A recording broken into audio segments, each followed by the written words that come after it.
দেশ চালাইতে এবং বাংলাদেশের আইন শৃঙ্খলা রক্ষা করতে স্বরাষ্ট্রমন্ত্রী ব্যর্থ হয়েছেন। আপনি চিন্তা করেন, রামিসার বাবা বলতেছে আমি বিচার পাবো না, কয় বছরের সন্তান সে ধর্ষণ হয়েছে। মাছ কাট বাদ দিয়ে তারেক রহমান নিজে হলো স্বরাষ্ট্র মন্ত্রণালয় ডিল করা প্রয়োজন। উনি যদি না পারে তখন এখন আমাদের কি ওই যে শেখ হাসিনার সময় ছিল যারাই দেয় ও হলো ফেল করে, এবং সালাউদ্দিন সাহেব আশা বসে থাকে কখন তারেক রহমান কোন দিকে হলো ঝামেলায় পড়ে যায়, আমার মন্ত্রিত্বটা চলে যায়। সরকারের যে কিচেন ক্যাবিনেট আছে, অর্থাৎ মন্ত্রণালয়ের ভিতরে সরকারের একটা আলাদা মন্ত্রণালয় আছে, সেই মন্ত্রণালয়টা কিচেন ক্যাবিনেট হলো সবচেয়ে দক্ষ মানুষদের দিয়ে বানায়, যারা হলো বাংলাদেশটা লিড করে থাকে বা যে কোনো কান্ট্রি লিড করে থাকে। সরকারের কিচেন ক্যাবিনেটটা হলো হাওয়া ভবনের কিচেন ক্যাবিনেট। এটা আমাদের জন্য দুঃখজনক যে 3 মাসের মাথায় আমাদের সরকারের বিরোধিতা করতে হচ্ছে, যেখানে সরকার হানিমুনে আছে। আর হানিমুনে কেউ যদি ডিস্টার্ব করে তখন তো সরকার একটু বেশি রাগান্বিত হয় যে কোনো হানিমুন পিরিয়ডে, যে হানিমুনে আসছি, এত সুন্দর একটা অবস্থানে আছি, তোমরা কেন উকি ঝুঁকি দিচ্ছ, মানে আমাদেরকে একটু ডিস্টার্ব করতেছো। তো সরকার যে হানিমুনে যাচ্ছে, সে হানিমুন পিরিয়ডে তো হলো আমাদের বাংলাদেশ তো নষ্ট হয়ে যাচ্ছে, সীমান্তে মানুষ মারা যাচ্ছে, নদীগুলো রক্ষা না করে খাল খনন করতেছে এবং সকলের উপর একটা ধ্বংসযজ্ঞ চালিয়ে দিচ্ছে।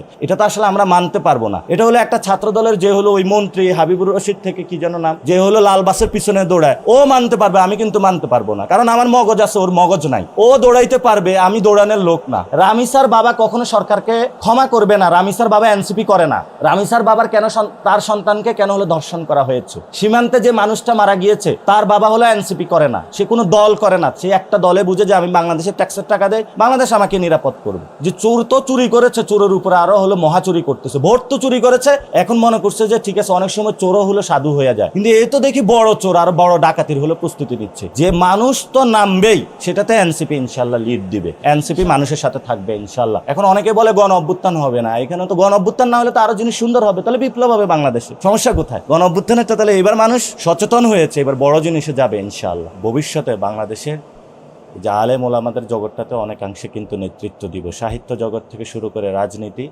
সব জায়গাতে ইনশাল্লাহ ওনারা নেতৃত্ব দিবেন। তো আমরা ন্যাশনাল ওলামা অ্যালায়েন্স যখন গঠন করেছিলাম, আমরা বলছি যে আপনারা হলো শুধু একটা সেক্টরে পড়ে না থাকে, বাংলাদেশের সমসাময়িক ইস্যু থেকে প্রত্যেকটা জায়গায় আপনাদের পদচারণা থাকতে হবে, কথা বলতে হবে, মেন স্ট্রিম জায়গায় হলো আপনাদের কাজ করতে হবে। ওনারা ইনশাল্লাহ সে কাজটা শুরু করেছেন এবং তাদের এই কাজের উত্তরোত্তর সফলতা আমরা কামনা করি। তুষার ভাই অনেক ভালো কথা বলেছেন, অনেকগুলো পয়েন্ট নিয়ে এসেছেন। তবে যে জায়গায় এখন চামড়া শিল্পের খেলাটা চলে, খেলাটা কিন্তু এই জায়গায় না, খেলাটা হলো আরেকটু উপরে চলে গিয়েছে। অর্থাৎ আমরা আছি র ম্যাটেরিয়ালস যুগে, চামড়া শিল্পের জায়গাটা চলে গেছে ব্র্যান্ডিংয়ের যুগে। অর্থাৎ আপনার 3টা সেক্টরে এখন এই রিলেটেড কাজ হয়ে থাকে। একটা হলো যে সিনথেটিক যে প্রোডাক্টগুলো আছে সেগুলা শিল্প জগতে ব্যবহার করাটা অনেক সহজ এবং প্রোডাকশন রেটের আপনার এরোটা অনেক কম আসে, কিন্তু চামড়াতে এই জায়গাটা বেশি আসে। আবার হলো নতুন যে এনভায়রনমেন্টালিস্ট যারা আছে তারা আওয়াজ তুলেছে যে বায়োডিগ্রেডেবল যে প্রোডাক্টগুলো আছে সেগুলো দিয়ে আমাদের অ্যাক্সেসরিজগুলো নির্মাণ করতে হবে। ফলত লেদার ইন্ডাস্ট্রিতে কিন্তু আরও নতুন করে 2টা সেক্টর অ্যাড হয়েছে।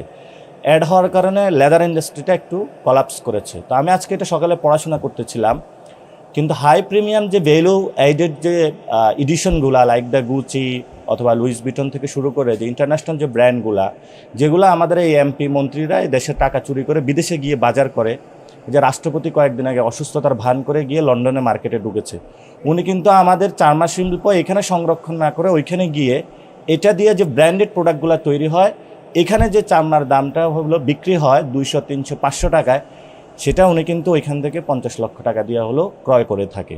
তো এটা হলো আমাদের যেই মাপে আমরা এখন খেলতেছি র ম্যাটেরিয়ালস, এই র ম্যাটেরিয়াল সেক্টর যেমন থাকবে, হাই ইন্ড প্রোডাক্ট অর্থাৎ ফিনিশড প্রোডাক্ট ভ্যালু এডিশন যোগ করে ব্র্যান্ডেড প্রোডাক্টটা আমাদেরকে যেতে হবে। অর্থাৎ আপনি যদি কোথাও যান মেড ইন ইতালি লেখা থাকে, made in turkey, made in Vietnam, made in India লেখা থাকে এই চামড়া শিল্পের যে জগৎগুলো আছে।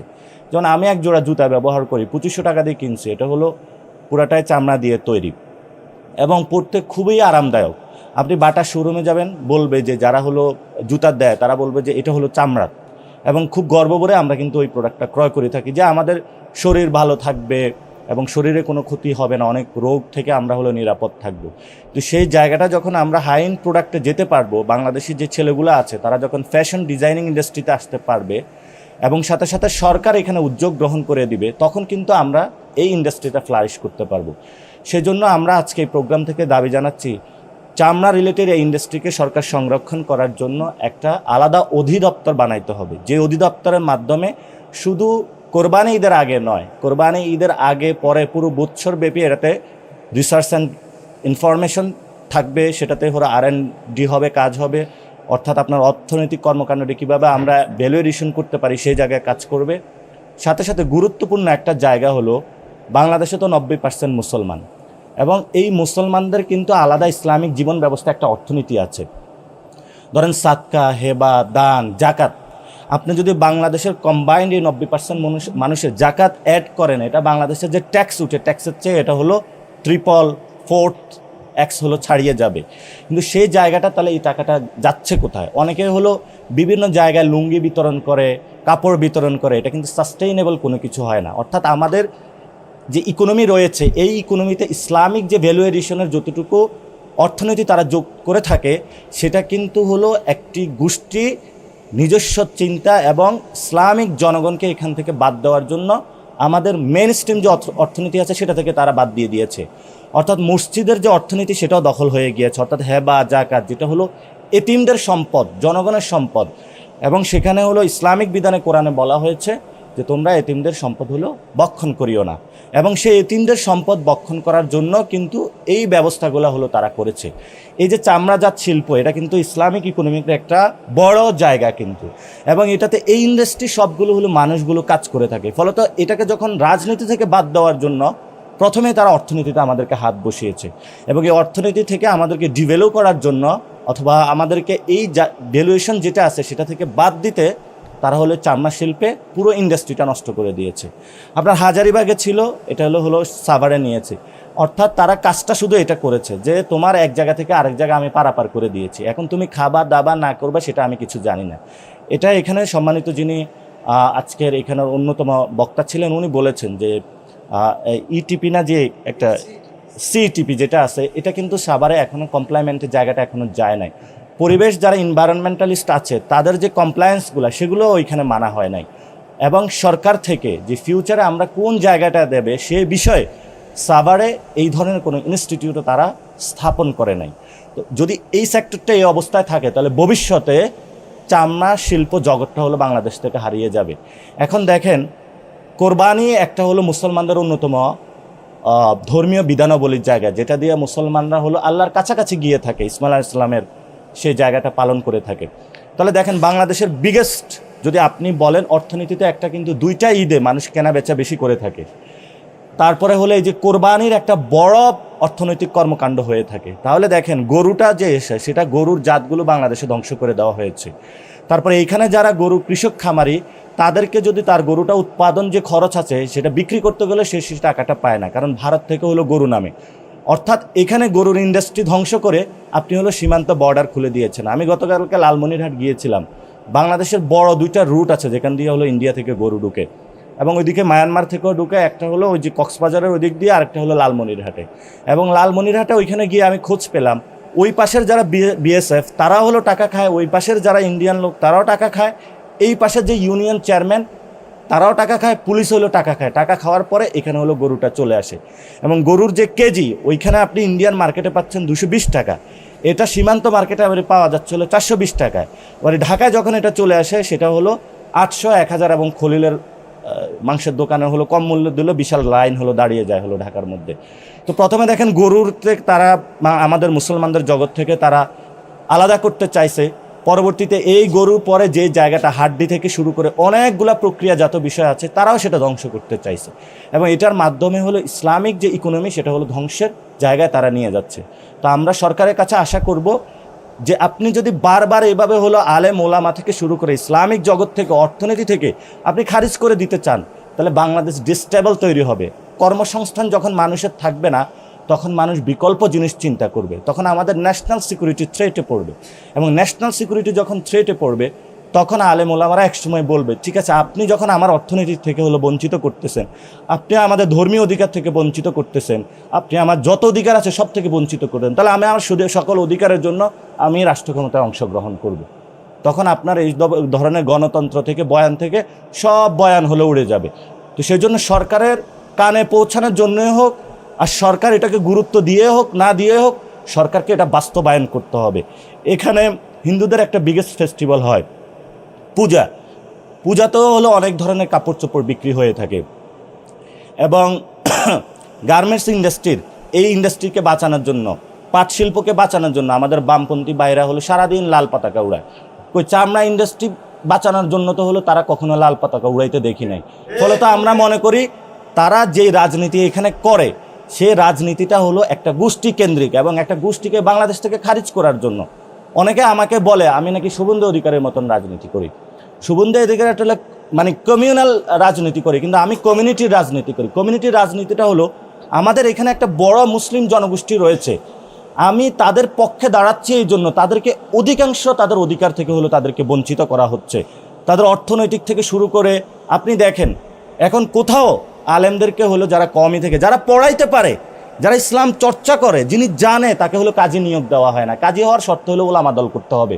বিভিন্ন জায়গায় কাজীদেরকে ওলামা দল থেকে নিয়োগ দিতেছে। শুধু এটা নয়, আপনার মসজিদগুলোতে যারা নিয়োগ দিতেছে ইসলামিক ফাউন্ডেশনে, সেখানে হলো যারা আলেম, যারা বিজ্ঞজন, তার ক্রাইটেরিয়া না। আপনি বিএনপি করছেন কিনা তাহলে আপনি ইসলামিক ফাউন্ডেশন হলো নিয়োগ পাবেন। আপনি বিএনপি করছেন কিনা হলো তাহলে সরকারি মসজিদগুলোতে নিয়োগ পাবেন। তাহলে প্রত্যেকটা জায়গায় হলো ইসলামিক যারা আছে মুসলমানদেরকে আপনি খারিজ করতেছেন এবং তাদেরকে বলতেছেন আমি তোমাদের পক্ষে আছি এবং তোমাদেরকে এগিয়ে আসতে হবে। আপনি হাতে পায়ে গলায় সব জায়গায় এখানে হলো আলেম ওলামা এবং হুজুরদেরকে বেড়ি পরিয়ে তাদের দান, এতিমদের সম্পদ, জনকল্যাণ সব কিছু এতিমদেরকে বঞ্চিত করে সব জায়গায় বেড়ি পরিয়ে তাদেরকে বলতেছেন এবার তোমরা দৌড়াও। তো আমরা তো এই দৌড়ানি না, আমরা আগে বেড়ি খুলবো পা থেকে, গলা থেকে, হাত থেকে, তারপরে যখন দৌড়াবো ওই দৌড়ানোটা কঠিন দৌড়ানো হবে ওই সময়, ঠিক না? এই জন্য হলো কথা মানুষ বেশি বলে না, কিন্তু যখন বলে তখন কিন্তু সেই অধিকার ছেড়ে কথা বলবেন। আজকে আপনারা যারা সাংবাদিক এখানে আছেন, আপনারা অনেক কষ্ট করে এখানে এই বিদ্যুৎ নাই অবস্থায় আছেন। পল্টনের একটা মতন জায়গায় যেখানে হলো কোনো দুপুর 2টা থেকে এই পর্যন্ত কোনো বিদ্যুৎ নাই। আর একটু আগে একটা পেজে দেখলাম সেখানে হলো মাছের পোনা সে ছাড়তেছে হলো ফিল্ডে, অর্থাৎ পুকুরের মধ্যে। এখন মাছের পোনা যে আপনি পুকুরের মধ্যে ছাড়তেছেন, তা আমরা বলবি যে ভাতে মাছে হলো বাঙালি। আমাদের কোথাও হলো নদীতে পানি নাই, সে হলো খাল কাটতেছে। তো খাল কাটতেছে তো তাহলে খালের মধ্যে হলো কোথা থেকে পানি আসবে? এটা তো নদী থেকে পানি আসবে, নাকি আপনি খালে ওই বঙ্গোপসাগর থেকে হলো লবণাক্ত পানি ঢুকাবেন? তো তারা এত উলুট পালুট কাজ করতেছে। এবং বাংলাদেশের আমাদের যারা এতদিন বড় বড় প্রগতিশীল কথা বলেছে, বড় বড় কলাম রেখেছে, কেউ বলেছে আমি বুয়েট থেকে পাশ করেছি, আমি হলো সবচেয়ে বাংলাদেশের হলো এনভায়রনমেন্টালিস্ট, তাদের পরিচয়, তাদের কলামিস্ট, থিঙ্কার, কত যে শব্দ তারা আবিষ্কার করছে। কিন্তু যখন বিএনপি কোনো উদ্যোগ নেয় তখন তারা চুপসে বলে এখানে বসে আছে, কারণ তাদের কিছুতে 2 টাকা 3 টাকা হলো ভিক্ষুকের মতন হলো সরকার টাকা ঢুকাইয়া দিছে এগুলার পকেটে। ফলত এই ভিক্ষুকের যখন টাকা ঢুকাইয়া দিছে ভিক্ষুকের মতন হলো কথা বলে। আপনি যে পদ্মা ব্যারেজটা করতেছেন, আপনি ইলেকশনের আগে স্লোগান দিলেন জাগো বাহে তিস্তা, অর্থাৎ তিস্তাতে মশাল মিছিল করলেন। এটা দিয়ে পুরো বাংলাদেশের মানুষ আশান্বিত হয়েছে যে ঠিক আছে, না হলে নদীতে মনে হয় পানি আসবে, তিস্তা ব্যারাজ হবে। আমি লালমরিরহাট কয় এটা তো সবই দেখি হলো এখানে হলো রাজনৈতিক একটা হলো প্রতারণা। এখন আপনি এরপরে যা বানাচ্ছেন কোথায়? পদ্মা ব্যারেজ। তো আপনার পদ্মা ব্যারেজে পানি আসবে কোথায়? ওইদিকে তো ফারাক্কা ব্যারেজ আছে, ওইখানে পানি ছাড়লেই তো এখানে আসবে। তো আপনার হলো ব্যারেজের মধ্যে সে যখন তখন দরকার হলে পানি ছেড়ে দিবে। পানিটা এখানে সব এনভায়রনমেন্টালিস্ট থেকে শুরু করে যারা জাতীয় প্রকৌশলী রয়েছে তারা বলতেছে পদ্মা ব্যারেজের বড় ধরনের এখানে হলো যে ইনভেস্টমেন্ট আমরা করতেছি সেই ইনভেস্টমেন্টটা হলো ফাও একটা ইনভেস্টমেন্ট হবে। সরকার এখানে কোনো কনসিডারেশন নিচ্ছে না এবং তারা সবাইকে বলতেছে সরকার হলো সবচেয়ে ভালো কাজ করতেছে, কার্ড দিয়ে আপনারা সবাই শান্ত থাকবেন। তা আমাদের যদি পানি না থাকে, আপনি দক্ষিণবঙ্গে যাবেন, মানুষ হলো ফসলি জমি চাষ করতে পারতেছে না, বঙ্গোপসাগরের হলো পানির উপরে উঠে গেছে এবং সেগুলো লবণাক্ত পানি, চাষিদের মাথায় হাত। এবং দক্ষিণবঙ্গে আপনি যেই মানুষগুলো জীবন জীবিকার সাথে জড়িত তাদের খুব বাজে অবস্থা। উত্তরবঙ্গে যাবেন, আপনি রাজশাহীতে যাবেন, এই যে আমের সিজন আসছে, আম চাষিদের মাথায় হাত। আম নামায় সে হলো বিক্রি করবে যায় ঢাকা 120 টাকা আমের কেজি, তো ওইখানে হলো শুধু 20 টাকা না 30 টাকা আমের কেজি। তাহলে ওই কৃষকটা আম উৎপাদন করে তার জীবনটা হলো কিভাবে চালাবে? তাহলে আপনি প্রত্যেকটা সেক্টরে, কৃষি সেক্টর ধ্বংস করে দিচ্ছেন, চামড়া সেক্টর ধ্বংস করে দিচ্ছেন, আমাদের নদী খাল এনভায়রনমেন্টের জায়গাগুলো ধ্বংস করে দিচ্ছেন। এরপরে বড় বড় কথা বলেন, যদি এগুলো বিরোধিতা করা হয় তখন বলেন যে আপনারা খারাপ, আপনাদেরকে হলো রাস্তায় ধরে পিটাইতে হবে। একবার যদি পিটানি দেওয়া হয় সব নাকি তাদের বন্ধ হয়ে যাবে। এখন ওরা আমাদেরকে ধমক দেয় পিটাবে, তা আমরা কি চুপ করে বসে থাকবো নাকি? যে আমরা কি মানে ওদের পিটা খাবো আর আসো তুমি করো আর আমি বসে থাকি, আমি হলো বসে বসে দেখবো? এই পরিস্থিতিতে তো আমরা যাব না। তো এখন আপনাদের 2-1টা আমরা কোশ্চেন নিব। আমরা ডিরেক্টলি বলতেছি চামড়া অধিদপ্তর ইনস্টিটিউট স্থাপন করতে হবে এবং আলাদা লেদার কোড চালু করতে হবে, যেটা লেদার বোর্ড চালু করতে হবে। এবং আজ গতকালকে একটা বড় ধরনের ঘটনা ঘটেছে বাংলাদেশে, এটা কি জানেন? সুপ্রিম কোর্ট বা বিচারালয়ের আলাদা কিন্তু সচিবালয়ের প্রতিষ্ঠা করার কথা ছিল, সেটা কিন্তু সরকার বাদ দিয়েছে। এই যে 15 বছর বিএনপি সকল নেতাকর্মী মামলাগুলা টানলো, মামলা জটে পড়লো, কোর্টের বারান্দায় ঘুরলো, বলল শেখ হাসিনা আমাদের জীবন নষ্ট করে দিয়েছে, অসংখ্য বউ তার হাজব্যান্ডকে হলো মামলা জটে হারিয়ে ফেলেছে, এই যে মামলা শেষ হয় না, নাসিরুদ্দিন পিন্টু হলো জেলে মারা গেছে, এখন তারা হলো ক্ষমতায় এসে হলো সুপ্রিম কোর্টের আলাদা যে সচিবালয় প্রতিষ্ঠা হবে এটা তারা বানাইলো না। এবং যে র্যাব হলো এতদিন ধরে মানুষের উপর অত্যাচার করেছে, তারাই র্যাব গঠন করলো, এখন আবার এটাকে এলিট ফোর্স নামে কোন ধরনের মানুষের উপর তারা অত্যাচার চালায় সেই বিষয়ে কোনো ক্লিয়ারেন্স না দিয়ে একটা আইন বানিয়ে তারা আবার এটাকে এলিট ফোর্স বাংলাদেশের উপরে মানুষের উপরে চাপায় দিল। তা আমরা এই বিষয় নিয়ে উদ্বিগ্ন। সরকার একদিকে হলো চুক্তি করতেছে পাকিস্তানের সাথে, আরেকদিকে হলো চায়নার সাথে, আরেকদিকে হলো আমেরিকার সাথে, আরেকদিকে হলো ইন্ডিয়ার সাথে। তো আপনার গোল পোস্ট তো হলো দুই দিকে দুইটা, আপনি 4টা গোল পোস্ট বানায় 4 দিকে গোল দিলে তো কোনো গোলে হবে না। সরকার এখন 4 দিকে তার মেরুকরণ স্থাপন করেছে। এভাবে যদি দেশ চলে আমরা 18 কোটি মানুষ হলো ধ্বংসের দিকে চলে যাচ্ছি। আমরা আশা করব সরকারের শুভবুদ্ধি হবে এবং নতুন বাংলাদেশে আমরা এই যে তারুণ্যের যে স্বপ্ন তৈরি হচ্ছে, একটি নতুন জীবন জীবিকার যে প্রশ্নগুলো, সেই প্রশ্নগুলো আমরা সমাধান করব। যদি সরকার না করতে পারে আমরা ইনশাল্লাহ যারা তরুণরা আছে আমরাই ক্ষমতায় গিয়ে ইনশাল্লাহ এগুলো বাস্তবায়ন করব। আপনাদের যদি কোনো স্পেসিফিক কোশ্চেন থাকে আপনারা 2-1টা কোশ্চেন করতে পারেন।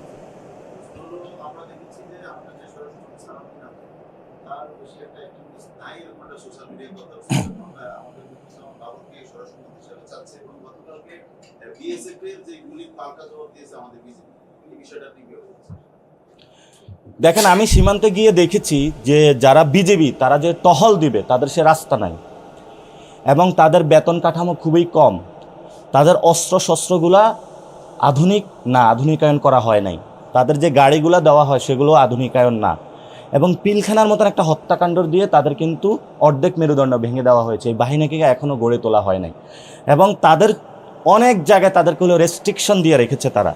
তাহলে আমরা বিজেপিকে যদি শক্তিশালী করতে পারি, এবং এটা স্বরাষ্ট্র মন্ত্রণালয় থেকে কোনো ধরনের উদ্যোগ নেওয়া হচ্ছে না, কারণ উনি যদি উদ্যোগ নেয় তাহলে তো ওনার কক্সবাজারে আর ইয়াবা ডুববে না, ডুববে না। উনি যদি উদ্যোগ নেয় তাহলে হলো দুলুবাইয়ের এলাকা দিয়ে তো আর গরু ডুববে না। উনি যদি উদ্যোগ নেয় যে কসবা সীমান্তে তো বাংলাদেশে হলো ফেন্সিডিল ডুববে না। এই জন্য হলো সরকার এখানে ফেন্সিডিল ব্যবসা করার জন্য যারা মন্ত্রী এমপি ইলেকশনের সময় টাকাগুলো যে ছাড়ে, এই ফেন্সিডিল ব্যবসা 5 বছর করে, ইয়াবা ব্যবসা করে এবং যত উল্টাপাল্টা সব কিছু ব্যবসা করে তখন জনগণের উপরে হলো অগণতান্ত্রিক ইঞ্জিনিয়ারিং মাধ্যমে একটা ইলেকশন তারা চালিয়ে দেয়। সেজন্য বলবো স্বরাষ্ট্রমন্ত্রী সালাউদ্দিন ব্যর্থ। সীমান্তে একটা লোক মারা যাবে এবং উনি এটার প্রতিবাদ থেকে শুরু করে কোনো কিছু করছে না। এই জন্য আমাদের জায়গা থেকে আমরা মনে করি দেশ চালাইতে এবং বাংলাদেশের আইন শৃঙ্খলা রক্ষা করতে স্বরাষ্ট্রমন্ত্রী ব্যর্থ হয়েছেন।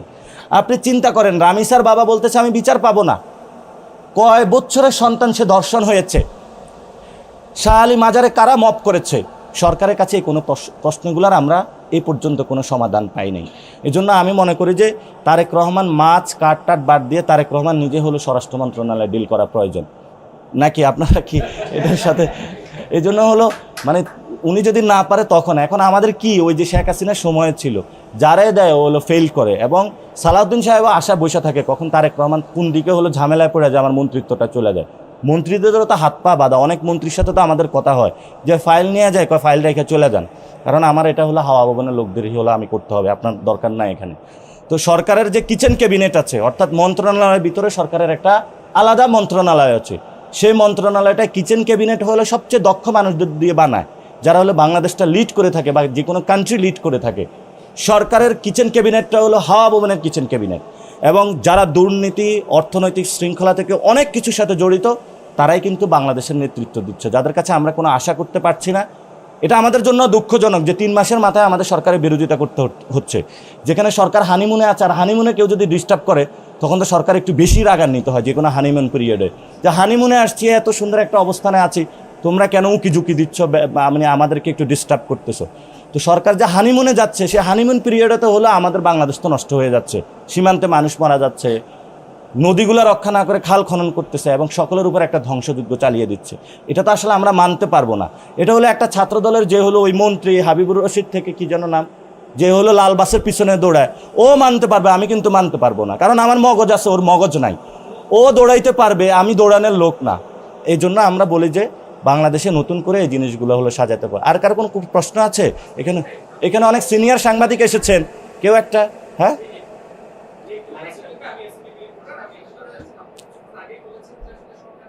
হুম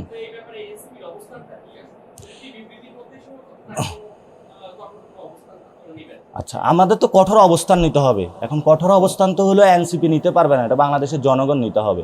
আপনারা সেটা 5 তারিখে অলরেডি দেখেছেন যে জনগণ যখন বিরক্ত হয়ে যাবে, এই রোমের যে মানুষগুলো আছে, এই বিদ্যুতের যে আজকে অসহায় যন্ত্রণা দিয়ে গিয়েছে, এই মানুষগুলো তো কখনোই এই যন্ত্রণাগুলো ভুলতে পারবে না। রামিসার বাবা কখনো সরকারকে ক্ষমা করবে না। রামিসার বাবা এনসিপি করে না। রামিসার বাবার কেন তার সন্তানকে কেন হলো ধর্ষণ করা হয়েছে? সীমান্তে যে মানুষটা মারা গিয়েছে তার বাবা হলো এনসিপি করে না, সে কোনো দল করে না, সে একটা দলে বুঝে যে আমি বাংলাদেশের ট্যাক্সের টাকা দেয়, বাংলাদেশ আমাকে নিরাপদ করবে। সেই জায়গা থেকে জনগণের মধ্যে ক্ষোভটা হলো ফুসে উঠতেছে। আপনি রাস্তাঘাটে চায়ের দোকানে মানুষের সাথে কথা বলবেন যে চোর তো চুরি করেছে, চোরের উপরে আরও হলো মহা চুরি করতেছে, ভোট তো চুরি করেছে, এখন মনে করছে যে ঠিক আছে, অনেক সময় চোরও হলো সাধু হয়ে যায়, কিন্তু এই তো দেখি বড় চোর আর বড় ডাকাতির হলো প্রস্তুতি নিচ্ছে। কারণ ইন্ডিয়া এত কথাগুলো বলতেছে, তারা কোনো কথা বলতেছে না। সে জায়গা থেকে আমরা বলবো যে মানুষ তো নামবেই, সেটাতে এনসিপি ইনশাল্লাহ লিড দিবে, এনসিপি মানুষের সাথে থাকবে ইনশাল্লাহ। জনগণের যেই কোনো ন্যায্য অধিকারের সাথে আমরা, এই যে কয়েকদিন পরে ইবতিদায়ী যারা শিক্ষক আছে তারা আমাকে মেসেজ দিয়েছে যে আমরা ইবতিদায়ী শিক্ষকরা যারা আছি মাদ্রাসায়, আমরা দীর্ঘদিন ধরে নিপীড়িত, আপনি আসবেন। আমি যাবো ইনশাল্লাহ তাদের সাথে, কারণ তাদের বেতন কাঠামো ঠিক করতে হবে। সরকার বড় বড় কথা বলেছে, তো সরকার এই পর্যন্ত কয়টা চাকরির ব্যবস্থা করেছে? কোনো চাকরির ব্যবস্থা করে নাই। সরকার হলো কোথায় কোথায় হলো দূরবীক্ষণ যন্ত্রণ দিয়ে হলো ছাত্রদল যুবদল খুঁজতেছে, আর হাওয়া ভবনের হলো লোক খুঁজতেছে। এই 3 ক্রাইটেরিয়া ছাড়া বাংলাদেশে কোথাও পোস্টিং নেই। তো এটা তো শেখ হাসিনার সময় ছিল যে যুবলীগ কে করেছে, শেখ ফ্যামিলি কে করেছে, এবং হলো ছাত্রলীগ কে করেছে। তো ওটা যখন করেছে তখন তো তাদেরকে ওই ধরনের সাইজও করে দেওয়া হয়েছে। ভবিষ্যতেও এমন হবে। এখন অনেকে বলে গণ অভ্যুত্থান হবে না, এখানে তো গণ অভ্যুত্থান না হলে তো আরও জিনিস সুন্দর হবে, তাহলে বিপ্লব হবে বাংলাদেশে। সমস্যা কোথায়? গণ অভ্যুত্থানেরটা তাহলে এবার মানুষ সচেতন হয়েছে, এবার বড় জিনিসে যাবে ইনশাআল্লাহ। ঠিক আছে, ধন্যবাদ আপনাদেরকে, অনেক ধন্যবাদ। আপনারা মনে নাস্তা রাস্তা কিছু রাখেন নাই, সবাই তো বলে এনসিপি নাকি অনেক বড় লোক। দেখেন ভাই আমাদের কি অবস্থা, নাস্তাও নাই, কিছু নাই, পানির ব্যবস্থা আছে। তো ইনশাল্লাহ আপনারা সাপোর্ট দিলে একটা সময় আমরা আপনাদের সব খাওয়া দাওয়ারও ব্যবস্থা করতে পারবো, সব কিছুই ইনশাল্লাহ করতে পারবো। জি, আসসালামু আলাইকুম।